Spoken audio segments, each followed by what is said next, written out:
Halo teman-teman, kembali lagi bersama saya. Pada kesempatan kali ini, saya akan memberikan review singkat dan tips untuk membeli mobil Toyota Starlet. Nah, di samping saya ini ada mobil Toyota Starlet tahun 85 tipe XL 1000 cc.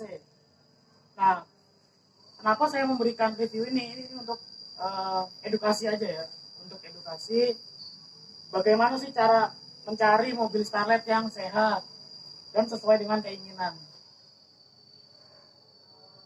Berikut ini adalah ulasan singkat dan tips mencari mobil Toyota Starlet, khususnya Starlet kotak. Ya, ikuti terus review dari saya.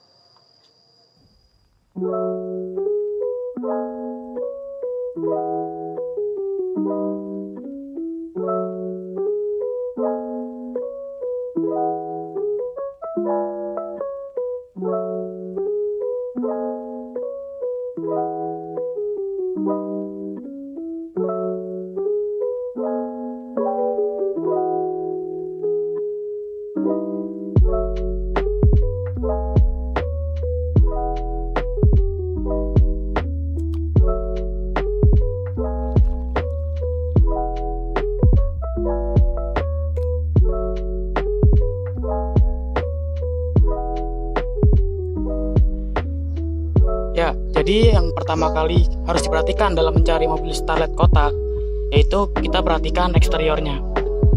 Kenapa kita perlu memperhatikan eksterior? Karena ini yang paling penting. Buat apa kita beli mobil mahal-mahal tapi nggak bagus, ya kan? Nah, kita lihat nut-nutnya. Nah, seperti ini. Ini kita perhatikan dari depan sampai belakang. Apakah itu nyambung? Nyambung dengan baik. Terus dilihat juga pas gitu antara depan sampai belakang.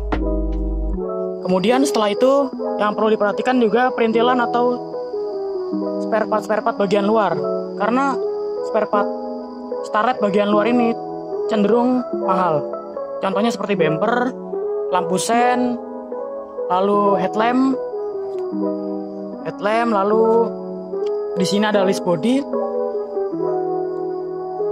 Ya, list body juga perlu diperhatikan. Karet-karet atap juga perlu diperhatikan. Ya, kita ke belakang.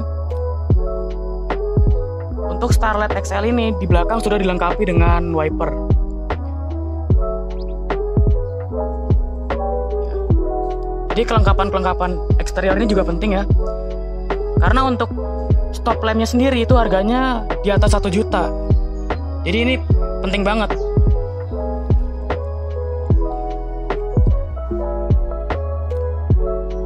Kemudian setelah kita lihat eksteriornya dan spare partnya juga lengkap, kemudian kita langsung periksa interiornya.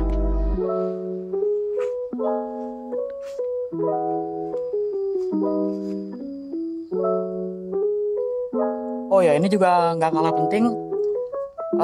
Kalau kita mencari mobil juga perlu diperhatikan bodinya, ini masih kaleng atau enggak ya. Nah, ini kalau ini cukup kaleng.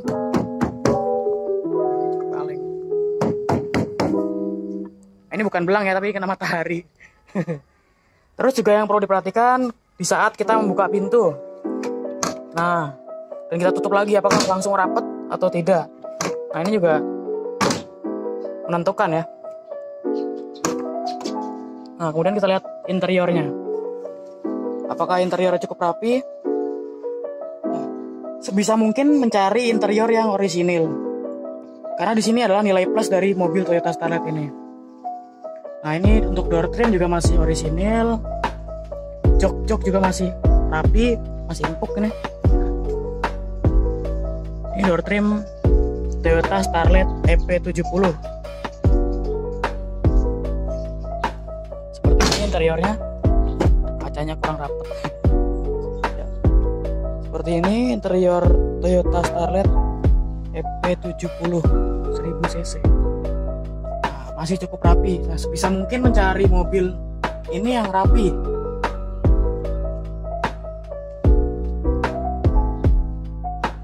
Tutup pintunya langsung rapet. Berarti ini nut-nutnya masih bagus, tidak perlu dibanting. sudah rapat. Nah, kemudian kita lihat ke belakang. Kita cek apakah ada kropos atau tidak.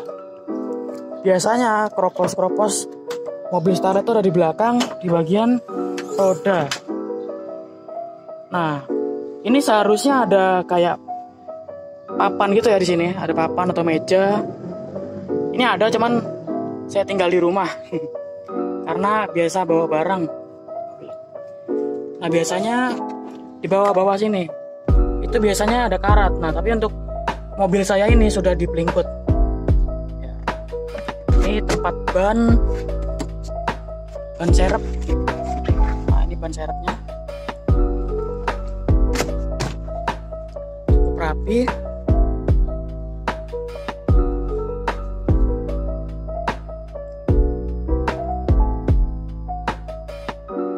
Kemudian untuk dongkrak dan kunci roda tersimpan di sini. Nah, ini adalah tempat penyimpanan kunci roda dan dongkrak.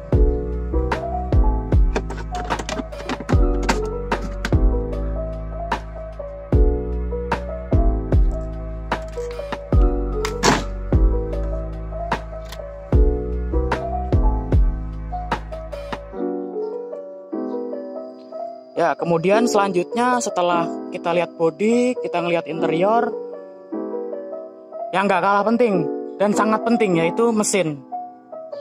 Sektor mesin. Ini kita buka, kita cek.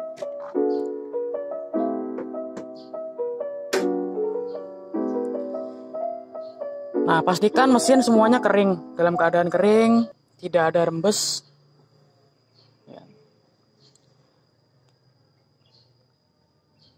Minyak rem tidak berkurang, kemudian air radiator juga tidak berkurang. Nah, kalau untuk buka radiator, cek air radiator di sini ya. Kita cek aja. Nah, ini. Untuk reservoirnya di sini, reservoir radiator. Nah, kemudian setelah kita cek secara fisik mesinnya, kita coba nyalakan.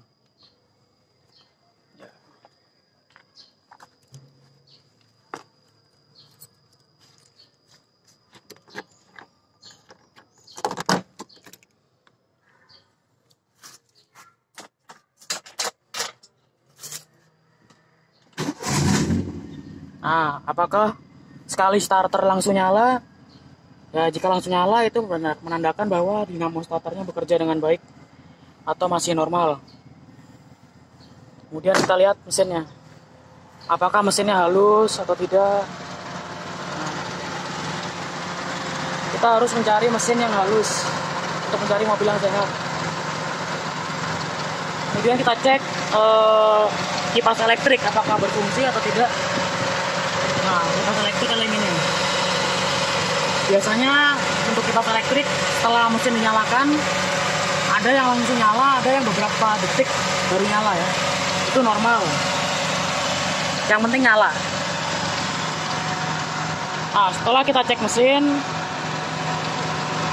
kita selanjutnya cek kaki-kaki.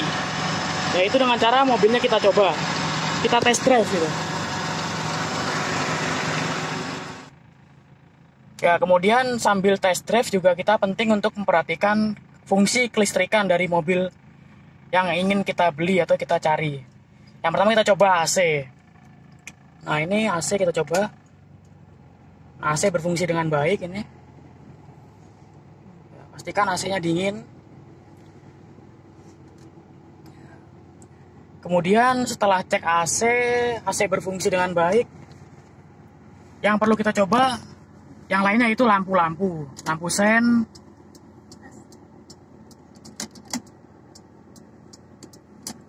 hazard,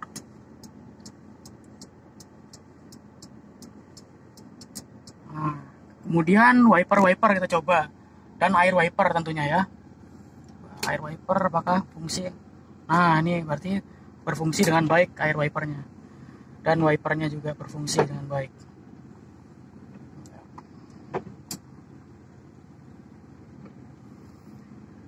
Kemudian juga penting untuk ngecek wiper belakang.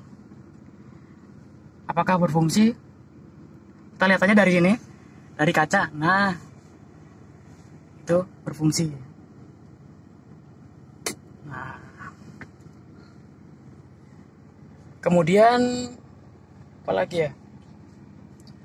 Ya, audio juga perlu nggak perlu sih, tapi ya kalau mau ada audio ya dicoba. Speaker. Wah, bikin baper lagunya. Nah, lampu-lampu kita coba juga. Nah, ini lampu-lampu. Kemudian ya ini saatnya test drive.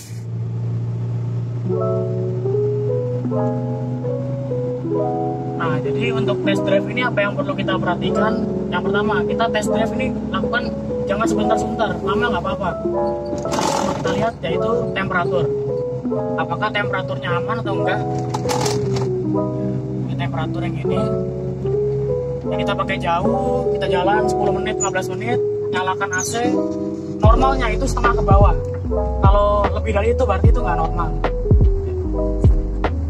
Kemudian kita cek kaki-kaki kita coba setir, terus rasakan apakah ada suara-suara atau tidak. Biasanya suaranya itu kayak gini atau krek-krek srek-srek gitu lah, kas gesekan roda gitu. Kemudian cek transmisi, kita coba semua giginya, gigi 1, gigi 2, kita coba gigi 3, apakah fungsi semua, apakah keras atau tidak.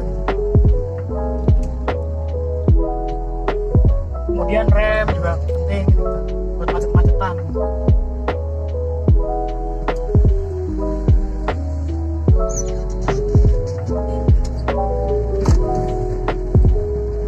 Nah, kemudian kita juga perlu cek rem tangan di tanjakan. Pas lagi macet-macetan tuh perlu rem tangan ini. Nah, untuk mobil yang normal, umumnya kalau kita belok ini nggak ada kosong, atau kita dalam kecepatan tinggi itu nggak ada kosong, selalu isi. Jadi kita belok ini, kita balikin tuh isi gitu, nggak ada kosongnya. Kemudian kita tes kecepatan tinggi, kita lepas gas, apakah nembak-nembak atau enggak. Nah, kayak gitu. Nah, kalau nggak nembak-nembak berarti itu normal, karburatornya masih sehat.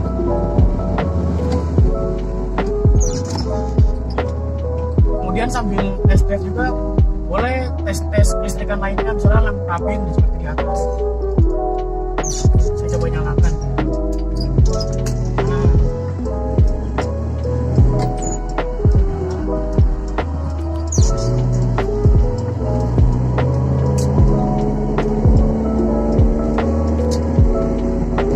Nah, ini tanjakan normal ya, nggak batuk-batuk, nggak ada geter-geter, itu berarti normal.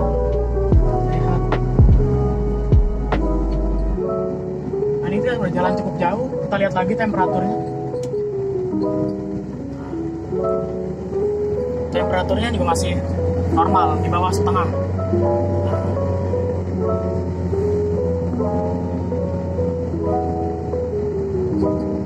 Kita coba aja belok-belokan terus nanti akan ketahuan apa aja yang nggak enak itu akan terasa, kaki-kaki, setir.